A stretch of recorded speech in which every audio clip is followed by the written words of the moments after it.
വാസുദേവ കൃഷ്ണ എഴുത്തച്ഛൻ്റെ എല്ലാ കൃതിയിലും കാണാം. നാരായണ തവ പാദസരോജം അങ്ങനെയുള്ളവരുടെ ഇടയ്ക്കൂടി വാക്കുകൾ കിട്ടാത്തവരിടത്തൊക്കെ നാമം ചേർക്കും. നിത്യാനന്ദഗരി മുഴുവൻ നാമല്ലേ എഴുത്തച്ഛൻ്റെ ശങ്കരാചാര്യ സ്വാമികളുടെ. അപ്പം അങ്ങനെ സങ്കേത്യമായിട്ടോ പരിഹാസമായിട്ടോ ഞങ്ങളുടെ ക്ഷേത്രത്തിലൊക്കെ പണ്ട് ഞങ്ങളുടെ റോഡ് സൈഡിലാണ് ക്ഷേത്രം.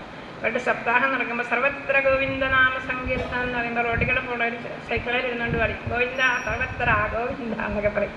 പരിഹസിച്ച് പറയണതാ. പക്ഷെ നമ്മളെയൊക്കെ എത്രയോ പേര് പരിഹസിക്കുന്നുണ്ടല്ലേ. ഇത് വളരെ നല്ലതാണ്. രാധേ രാധയൊക്കെ പറയുമ്പോൾ ഒത്തിരി പേര് പരിഹസിക്കും. അതുപോലെ സാങ്കേത്യം പാരിഹാസ്യം വാ സ്തോഭം. നമ്മുടെ ശിവശിവകിലതം ഗർഭിണീമഭ്യഹാസ്യ. അപ്പോൾ സ്തോഭാണ് അല്ലേ. ഓ ശിവശിവ ഇഷ്ടമായി പോയിട്ടോ അല്ലേ. അതിന് പകരം ശിവശിവ എന്ന് പറഞ്ഞു. മിത്രങ്ങൾ നമുക്കെത്ര ശിവ ശിവ. അവിടെ എന്താണ് സന്തോഷം. അപ്പം അങ്ങനെ പ്രയോഗിക്കണം. സ്തോഭം ഹേളനം ഗർഭ അല്ലേ.